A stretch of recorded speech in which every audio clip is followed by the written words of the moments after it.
And with the big harvest festivals now just days away, there are fears that they could become super spreader events as well.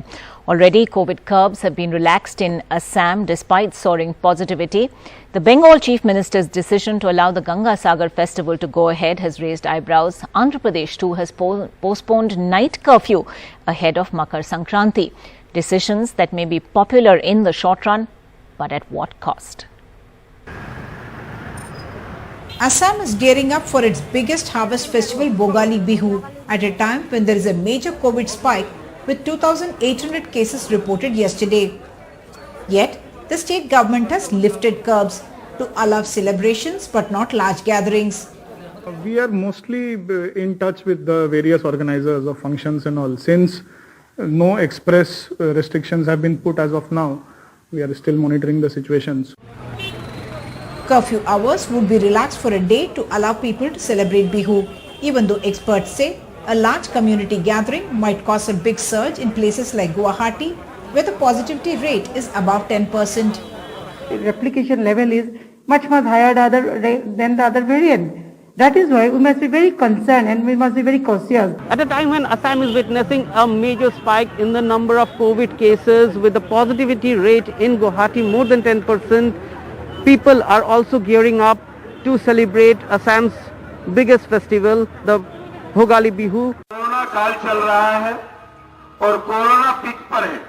In Bengal too, which is badly hit by the current surge, the authorities have allowed visitors and holy men from many states at the Ganga Sagar Mela. Chief Minister Mamata Banerjee has allowed public events, even though provisions have been made for RT-PCR tests and also vaccinations at the venue, even though vaccination's efficacy kicks in only after 2 weeks.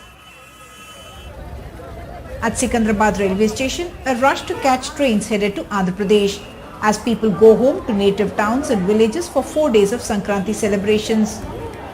अरे तो जाना तो है ही है ना, जाना एक सत्य है, हैं? आप परहेज रखिए, कोरोना के मास्क लगाइए, सैनिटाइजर लगाइए, हैं? భయం ఉంటుంది బట్ మన జాగ్రత్తలో మనం ఉంటే బెటర్ అండి ఫేస్ మాస్క్ వేసుకొని శానిటైజర్ ధరించుకొని వెళ్ళడంలో better.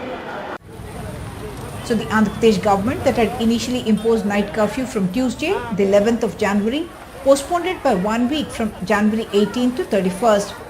It also said no more than 200 people at public events and ceremonies and no more than 100 people in indoor events, whereas cockfights like this one are very popular and are usually witnessed by several hundreds. Experts worry that the celebrations may take the COVID numbers from the urban cities to the villages where this harvest festival is largely celebrated. With Ratnadeep Chaudhary in Guwahati, Shankar in Kolkata and Nagaraju in Hyderabad, Uma Sudhir for NDTV.